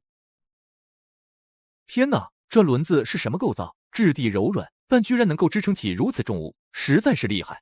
都别动，这些可是仙物。此次仙人让我们来此地，必然是想让我们看看这里的准备充分了。朦胧中，赵凡被声音吵醒，睁开眼就看到朱元璋3人正在卡车面前比划着轮胎大小。而那些司机们已经拎着扳手准备朝他们撒下手了。跑长途的都知道，有老鼠什么的最可恶了。你们终于来了。仙人，这些通天法器都是为咱准备的吗？不仅这些钢铁猛兽是为你们准备的，就连我的这些弟子也是为你准备的。听到赵凡这话，所有人都露出了疑惑的神情。这帮家伙上哪里冒出来的？穿得跟戏班子里的似的。可不，要不是赵总开口，我这扳手都已经落他脑袋上了。我看这赵总也挺古怪的，你没见那3个人都叫他仙人？这些都是跟随我修习的弟子，他们每个人都有自己精通的技艺。仙人真是厉害，这些弟子一个个都平易近人，真是最奢华的修炼就是归真的质朴啊！他们听到赵凡这么介绍自己，所有人都觉得自己快要长脑子了。我是谁？我在哪？这赵总不会是个骗子吧？这世界太疯狂，我居然跟着仙人修仙了！就在大家你一言我一语的时候，赵凡大喊一声：“李麻子！”弟子到。我靠，你这墙头草居然这么配合！兄弟们，我刚刚收到了赵总发来的2000元红包，不好意思了。我从未见过有如此厚颜无耻之人。上车，给他们表演一个卡车漂移。好嘞，师傅。说时迟那时快，李麻子灵活身躯窜上驾驶室，随后启动汽车，巨大的轰鸣声瞬间把朱彪和朱棣2人吓得原地一个趔趄。这钢铁巨兽居然嘶吼起来了，太可怕了！天哪，巨兽的2只眼还能射出金光！朱元璋若不是定力足够，愣是要被这货车给吓一跳。好险，还好咱早有心理准备，但这一幕也吓得咱不轻。只是这2个家伙可真给咱丢脸。围观的一群司机师傅们此时也被朱元璋3人的演技折服了。兄弟们，你看这哥仨演的可真好，我都差点以为他们是穿越过来的了。那可不，我这要是戳穿他们，我都觉得浪费他们演技了。哎，对，特别是那中年老头，跟明太祖似的，那脸型跟画像里一个模子刻出来的一样。报告师傅，汽车暖车完毕，请求指示。开始表演。赵凡一声令下，只见眼前的货车突然原地烧胎，瞬间升腾起浓浓白烟。随后李麻子突然松开手刹，巨大的货车犹如一头猛兽瞬间冲出，惊得朱元璋众人惊叹不已。货车迅速窜车之后，突然快要到仓库中央的位置，又是一声刹车声之后，汽车原地甩尾停车成功。这也太厉害了！此等猛将，若是能够上阵杀敌，取敌人首级，我方战士死伤可大大减少。看到朱元璋心动的表情，赵凡并没有收手的意思，大手一挥：“周二麻子！”弟子到。我靠，你也是墙头草！兄弟们，我也收到了赵总发来的2000元红包，配合演出，我尽力表演。上车，表演挖机特技。是，师总。周二麻子没有犹豫，上了挖机之后启动机器，瞬间比货车更大的嘶鸣声传出，并且挖机身上的烟囱冒着烟，让朱元璋等人都为之震撼。此等钢铁巨兽又是何物？此物名唤朱雀战车。原来这是神兽啊，难怪如此厉害。此时周二麻就不等赵凡发号施令，瞬间发动挖机，履带经过的地方沙石飞起，石片一抓下，整个车头瞬间调转，随后落地却显得异常轻盈。请仙人赐我们法宝。这些都是小试牛刀，开启时空门，我们现在就一路奔赴战场。弟子们，跟随为师冲啊！弟子遵命，冲啊！插副宝到账2000元。随着赵凡一声令下，朱元璋走到手机前，瞬间撕裂出一道巨大的时空之门。原本还以为是演戏的众人，这时候终于不闹腾了。只见偌大的仓库里面出现了一个偌大的时空之门，而肉眼可见的是，在时空门的对面竟然出现了一道道古色古香的建筑，俨然是皇家园林。我的妈呀，这家伙真是神仙！我就说赵总气宇轩昂，居然随手召唤时空门，真是哇塞了！对，赵总真是气宇轩昂。随着时空门开启，所有的汽车、挖掘机发动，赵凡招呼着朱元璋等人上车。你们仨还愣着干嘛？赶紧上车！这合适吗？咱走回去也可以。不浪费时间，咱们车队直奔草原。你们一起，咱也做一回仙人。朱元璋在来之前将画卷放在了宫内的教场，并且将所有御林军都清到了教场门口车业把守，怕的就是万一生出事端会有意外。随着汽车发动，一大批车队就开始缓缓穿过时空之门，瞬间就来到了宽大的皇宫庭院的教场内。张校尉，迎击，是不是教场里面有什么动静？不要疑神疑鬼的，今夜皇上命我们把守在此，不得入内，必定有他的用意。你们可知，这段时间以来，皇宫内一直盛传圣上失踪，而今却带领太子、皇子来此，想必就是酝酿一次大事件。而我们今夜在此责任重大，或许是改变国运的一夜。你们所有人都给我站好了，待会儿皇上出来的时候，都给我精神起来。我还是觉得不对劲，里面是不是有什么怪物啊？我们可是御林军，有皇气护卫，邪祟都无法惊袭我们。你自己信吗？想不到这些巨兽竟然真的跟着我过来了。此时与鞑子一战，咱大明必然不费吹灰之力就可全军压境。赵总霸气啊，居然把我们整蛊带来了。我这辈子做过无数货运，这是我送的最远的一次，不知道我顶不顶得住。终于有机会大展拳脚了，事不宜迟，我们直接出发吧。请先人稍后，咱去门口跟御林军吩咐一下，让他们把门打开。历史上就听说这老二疑心重，想不到这教场之外被这家伙层层把守。若不是这次我准备齐全，怕不是让这家伙给埋伏了。这会儿朱元璋就带着朱标、朱棣来到门口，听到敲门声，很快门外的御林军便打开小门，看到是朱元璋等人，门外的御林军们第一时间跪地，参见皇上，皇上万岁万岁万岁万岁！都平身吧，你们把大门打开，咱要出去。皇上，您是说要开大门？不然呢？没看到咱的钢铁巨兽要出城门吗？通知城内外统领，都给我把城门打开。这些巨兽是我从仙界请来的，天佑大明，此次草原一役有神助。所有人都有些疑惑，但是顺着朱元璋身后的缝隙看向教场内的时候，所有人都震惊了。只见教场内黑压压一片，有的形似一栋房子，有的张牙舞爪，一个个还发出隆隆声响，震得地面都尘土飞扬。最可怕的是，他们还发射出巨大的两束光芒，刺破黑暗。这黑暗的夜里竟然如白昼一般。这竟然是仙界来物，好可怕的气场，感觉手脚都震麻了。张校尉不敢有迟疑，赶紧命人打开城门。很快，所有人就看着浩浩荡荡的车队从教场驶进皇城，最后开出皇城。在这一夜，皇城内所有人众说纷纭，因为这些钢铁巨兽出现，有人惶恐，有人震惊，而赵凡还不知道，因为这次的事件从此让大明进入了一个巨无霸帝国。出了城之后，队伍就连夜分起，每车2个司机换着开，24小时行军。借助着地图，所有人都一路狂奔，有路就开，没路就让10几台挖掘机凿开路，看得朱元璋等人瞠目结舌。这也太厉害了！此等开山利器，若是用于民用，岂不更便利？仙家器物岂能是你随意揣摩的？进可用于战事，退可用于民生。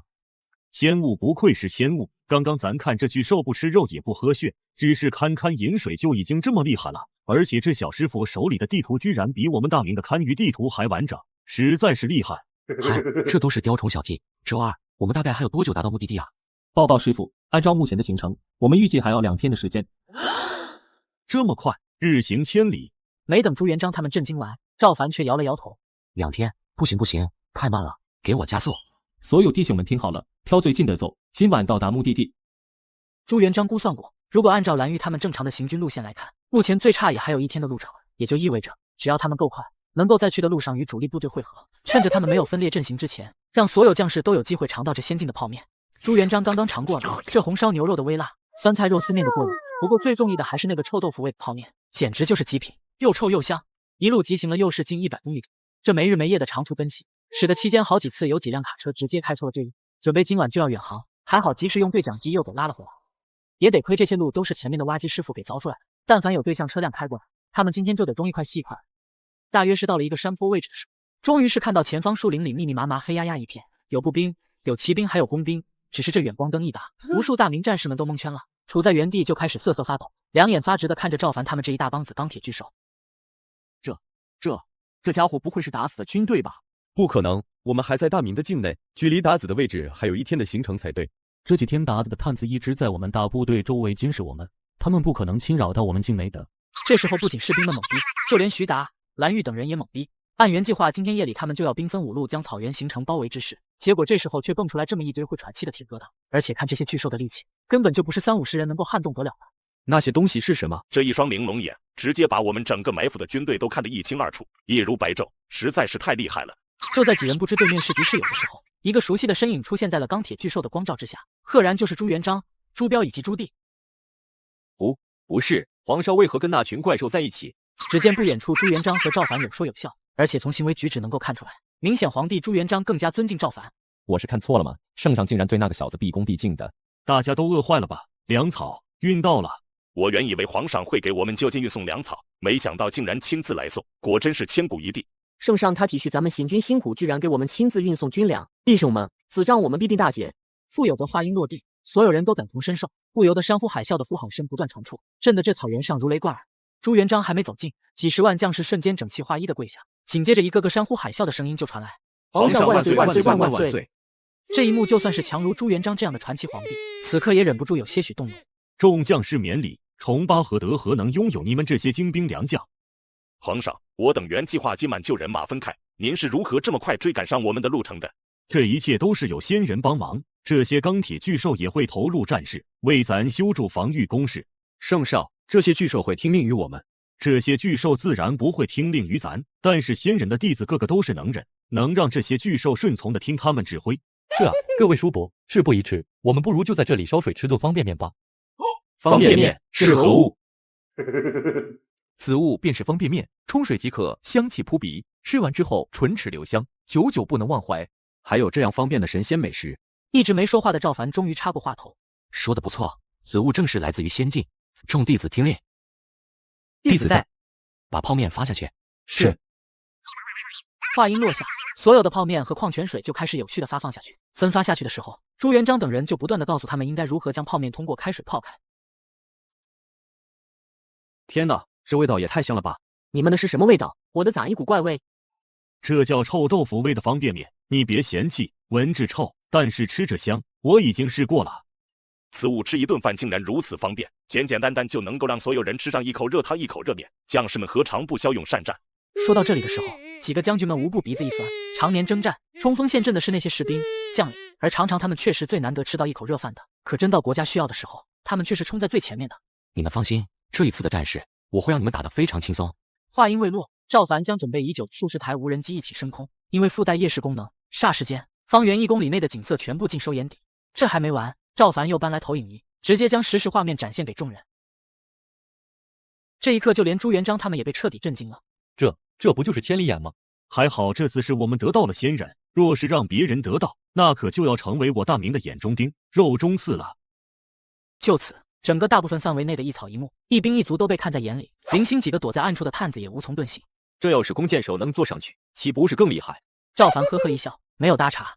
其实赵凡不是没有考虑过到大漂亮买点民用军火甚至直升机，但是奈何自己能力有限，而且这种大规模买军火的方式，万一被佛伯乐盯上了，这以前换钱的买卖可就做不了了。次日清晨，蓝玉几人就开始整理粮草，军队准备兵分5路继续出发。而那些行军干粮则是每个大部队都分了一些。虽然这一次赵凡已经尽最大力度给大家备好方便食品，但是实在是人数太多，最终每人也就只能拿到2盒。看着战士们一个个视若珍宝的表情，赵凡觉得自己成就感满满。看来之后得扩大运输部队了，就这一趟根本就没办法满足他们几个月的口粮。当然赵凡也并没有打算把战线拉这么长，今天一早他就拉着自己的无人机往前查探了。这帮草原鞑子果然是一群老六，居然早早的就已经在大明军队的后方包抄了。虽然人数优势不够，但是胜在都是草原上的军队，拥有一大群训练有素的骑兵，和这样的机动灵活的军队对战，如果强撸的话，只能是灰飞烟灭。随后赵凡又来到朱元璋的帐篷，让他命人把所有的排泄物都收集起来。这10几万大军加马匹堆积起来的排泄物，那可不是小数目，简直惊为天人。随后又让周二麻子他们联系10辆罐车到仓库，挖机在预定方位修建沟壑和仙境，无人机则时刻监控敌人的动向，确保他们不会发现我们的动作。仙人，一切都按照您的意思办了，接下来我们要做什么？我先回去一趟，取些法宝回来，你在这里监督大家把粪便都收集好。朱元璋虽然极其不愿意，但是毕竟是仙人安排的，也只能够照做。赵凡与车商商量好价格之后，10辆罐车迅速被司机们拍走，随后又联系附近的仓储，紧急往这边调运物资。再回来的时候，这边已经到了中午，正是吃饭的时候。蓝玉等几个将领就被赵凡召集到一起吃火锅，看着那满锅滚烫的红油，所有人都陷入了沉思。我忘记了，辣椒是明朝才传入国内的，所以现在他们应该完全不认识这一锅辣油里面的东西是多么的美味。都别愣着了，动快啊！此物名为火锅，吃完了就要干活了。这仙人啊，此物我觉得还不如泡面来的舒服。对呀，这仙境看来也是有黑暗料理的呀。我还是回去吃泡面吧，这锅听着就像行刑，闻着都不敢下嘴。看着几位将军纷纷逃离，朱元璋跟俩儿子只得作陪。另一边，剩下的一群弟子们则在另外3桌上口水直流，他们桌上也摆满了新鲜的食物，他们就等着赵总动筷子，他们才敢动，所以眼睛都直勾勾的看着赵凡。朱元璋，你身为皇上，不可能连这一锅小玩意儿都不敢尝试吧？这有什么？朱标、朱棣都给我动筷！是父皇。怎么样？这味道不错吧？好吃是好吃，就是太辣了。儿臣觉得还好，微微辣。大哥，你都肿成香肠嘴了。吃过午饭后，跟随着卡车，朱元璋他们就来到了防御工事的挖掘现场。这时候就看无数士兵正帮忙清倒一些排泄物和一些生活垃圾，而在不远处则是抽粪机正在疯狂的工作。朱元璋和众将领只感觉两眼一黑，在这附近更像是一个天然的化粪池，哪里还有安营扎寨、讨伐鞑子的样子？这真的是我们打仗的地方吗？这也太儿戏了！奋战沙场，怎么可能会为了这点污秽物就吓唬住？听到几个将军不以为然，赵凡大手一挥，叫来周二麻子。我让你准备的东西都准备好了吗？师傅请放心，一切都已经准备就绪。很好，所有人戴好面罩，给大家上上强度。是。此时只见周二麻子打开一个卡车的集装箱，而集装箱内则是密密麻麻的鲱鱼罐头。蓝玉等人以及在场的士兵们都觉得赵凡他们有点过于夸张。这车上的看上去是一罐罐式的，咱们这些仙家们为什么看上去会非常恐惧的样子？这也正是我怀疑的地方，难道是这些东西有诈？周二麻子严阵以待，拿出一盒罐头。此物为鲱鱼罐头，人称终极大杀器，当然也有人将它看作是食物，所以有哪位勇士敢上前尝试？听到周二麻子的介绍，所有人都面面相觑，一个个都犹豫不敢向前。这玩意儿能够有这坑里的东西臭？我觉得不能够。我就不信了，身为蓝将军的冲锋营士兵，我还会被这么一小罐东西为难了。我来。我们大明就没有孬兵，这点挑战算什么？看到徐达等人都不屑一顾的表情，赵凡只是淡淡一笑。周二麻子见所有士兵排成一排，一个个精神抖擞，准备迎接即将到来的挑战。周二麻子跟王麻子、李麻子拿上鲱鱼罐头后，直接拿出匕首戳破罐头坚硬的外壳，瞬间里面的汁水喷洒出半米高，而这些汤汁恰巧就滴落在了2名士兵的身上。这也太夸张了吧！等到周二麻子等人将鲱鱼罐头的盖子完全揭开后，在那附近的士兵一个个身子都不由自主地颤抖起来，紧接着就是一声声干呕。10秒钟之后，第3位士兵倒下，紧接着剩余几人勉强挺过文卫的一关。很好，你们果然是优秀的士兵，你们经受住了考验。但是真正的考验才刚刚开始。第1关，谁能把这罐头里的鱼吃掉？周二麻子的话音刚落，4个士兵艰难地接过罐头，仅仅是凑近闻了一口，就已经干呕到不行，一个个两眼通红，一咬牙一跺脚，他们相视一眼，直接将罐头一口干掉，一个个龇牙咧嘴的咀嚼起来，似乎根本没有把这点困难放在眼里。我去，勇士啊！仙人，这考验会不会太残酷了？残酷！就在刚才，某位将军可是说这些挑战都是小儿科。就在说话的间隙，又有2名士兵忍受不住鲱鱼罐头的摧残，跪地呕吐起来，不到1分钟，直接吐晕了过去。周二麻子看着2位还没有晕倒的战士，不禁肃然起敬。只是他们看周二麻子的眼神有点像牛魔王小弟看见唐僧的表情，又惶恐又无助。这2位壮士，你们真是让我佩服。既然如此，那就再给你们加一罐。还有谁？看来大家是同意这个方案了。此物实在是厉害，不愧是仙家之技，没有破风利刃，但却杀人于无形，臭人千里，令人无从防守。我甚至都有点恐惧这样的对手了。还好仙人是我们的朋友，否则这样出其不意的计谋实在是难以想象。其实行军打仗不怕流血牺牲，就怕这种杀伤力不大、摧毁力极强的玩意儿。正所谓不战而屈人之兵，意思就是不用战胜对手，也可以让对手恶心的不行。是这么解释的吗？报，前方来报。你且说。大明军队目前集结在森林附近，没有按照我们预估路线，兵分3路包围我们。目前整个军队几10万安营扎寨，大兴土木。不过什么？不过我们很难查探具体情况，因为他们就像是长了天眼一样，我们所到之处，立即就会有大量的士兵靠近，我们只能远距离听声辨位查看。听声辨位？不错，我们常年在草原生活，自然能够熟悉各种各样的声音。请将军放心，此次大明的军队想必是要用临时筑高墙的方式抵御我们马匹的冲击。虽然这一招的确挺狠，不过他们料想不到，我们的马匹已经列装铁甲。呵，不错，再探再报。今晚午夜时分，大家整装待发，围剿大明。是。既然你们想做铁桶阵，那么我就破了你的铁桶阵。怎么样，大坑都填完了吗？放心吧，赵总，粪坑已经装填完毕，现在混合了鲱鱼罐头之后，味道更是浓郁，实在是杀人越货必备良品。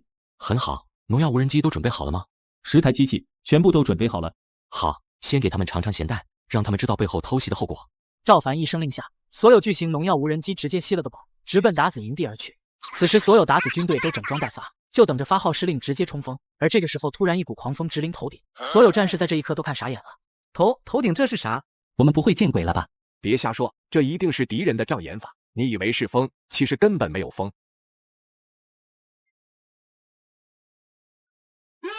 快跑啊！有屎啊！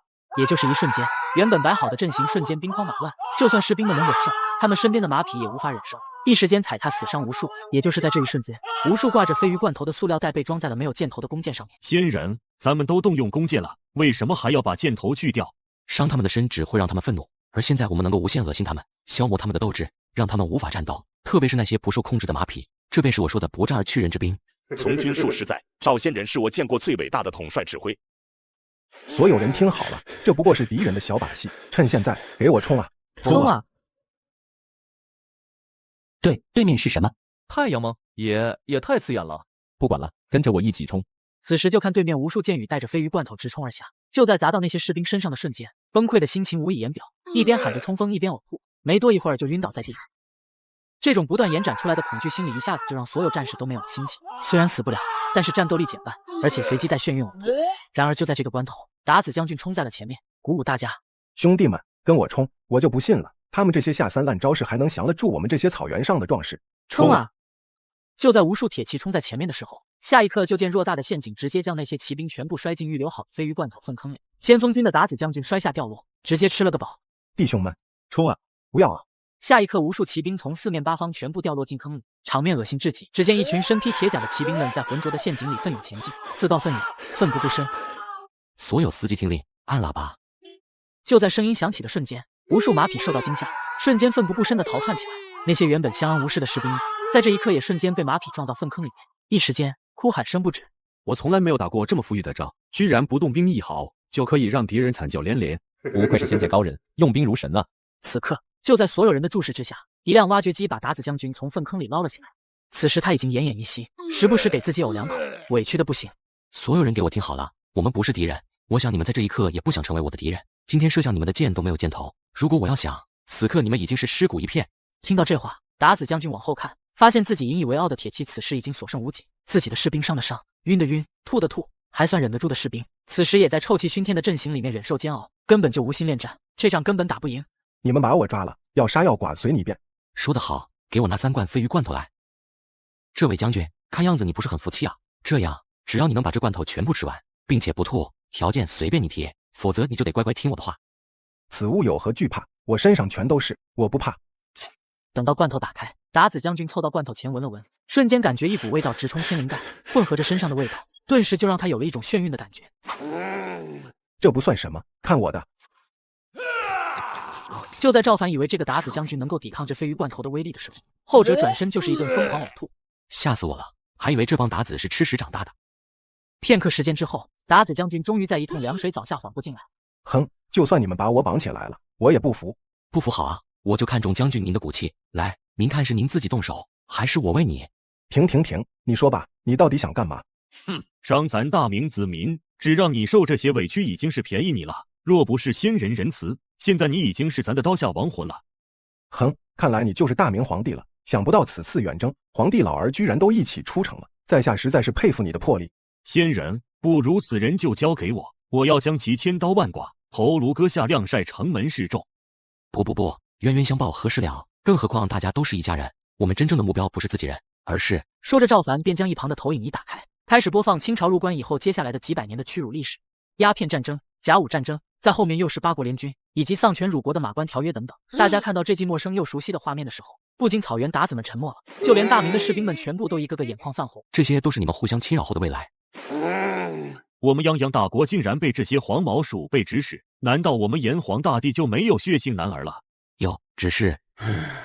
随后赵凡便播放到了民国南昌起义，但是随后的二战日军入侵宛平城瞬间又让所有人陷入沉思。这倭寇咋这么让人讨厌？不仅讨厌，我甚至觉得有点恨之入骨了。如果是这样的结局，千里江山又有何意义？的确，仙人，这日寇之后的结局怎么样了？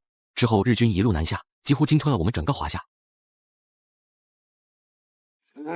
我们已经衰败成这样了，这就是你们打下的江山，爱护的子民。我也没想到是这样啊！接下来随着画面推进，所有人终于看到了华夏大地满目疮痍的模样，所有人在这一刻都动容地流下了热泪。正所谓双拳难敌四手，更何况那个时候的我们已经被欺负得伤痕累累。在这会儿，赵凡适时关掉投影仪，面对所有人悲愤的神情，赵凡提高音量：所以你们现在知道你们敌人是谁了吗？打倒东瀛人，打倒东瀛人。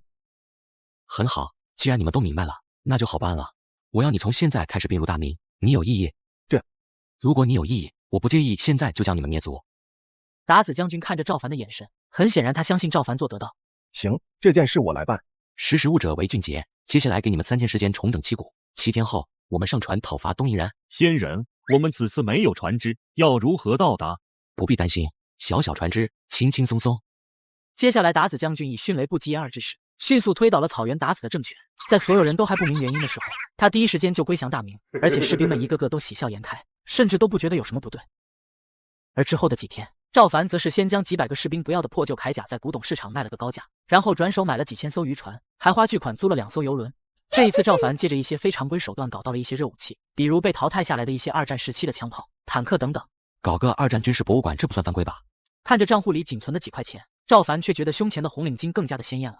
为了另一个时空的华夏子民们的幸福生活，花点小钱算不了什么。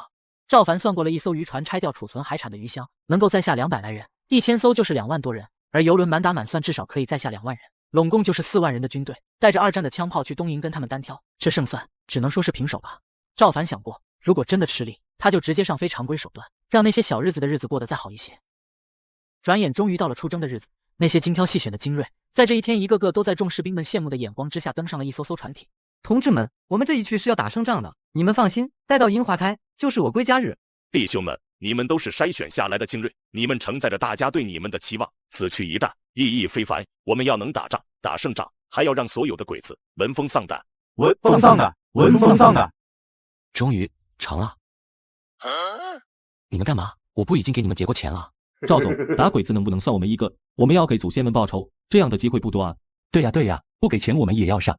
这次我们不要钱，但是我们也是战士，现代战争的素养一定能够在这一次战争中发挥作用的。行，既然你们不怕死，那就一起杀。谢师傅恩准。仙人，你们这是？弟子们被大家感染，也要上阵杀敌。什么？仙人们都要助咱一臂之力？我们大明江山永驻，东营弹丸之地，必将其挫骨扬灰。此役之后，你可真的要废除帝制？如果不废除，恐怕几百年后这样的悲剧同样会上演。哪有什么江山万代，有的只是百姓安宁。看来上次的录像让所有人在这一刻思想都得到了空前的统一。正所谓人教人不会，是教人一次就会。你可真是一位明君。师傅，我们可以出发了吗？全速前进的话，预计2天到达。全速前进。对了，您这剧组还缺龙套不？我也想演。你们这人数，简直就是史诗级的表演啊！船长，你开好船就是最好的表演。得嘞，我一定给师傅站好岗。怎么回事？大海上面有海怪。八嘎，有敌人，有敌人！所有战士听我命令，预备，开火！明史记载，东营一战持续3天3夜，这些战士如同神兵天将，他们能控战斗力超群。3天之后，如同鬼魅消失，东营自此一一覆灭，山海之内不再有东营之名。孙儿，我的故事就讲完了。爷爷，你说的都是真的吗？曾经真的有一个朝代叫大明？呵呵呵，一切都是浮云，曾经的过往已经烟消云散。检测到宿主即将寿终正寝，现赐予绝品仙丹1枚，3天后即将传送修仙世界，请问是否接受？我操，又来！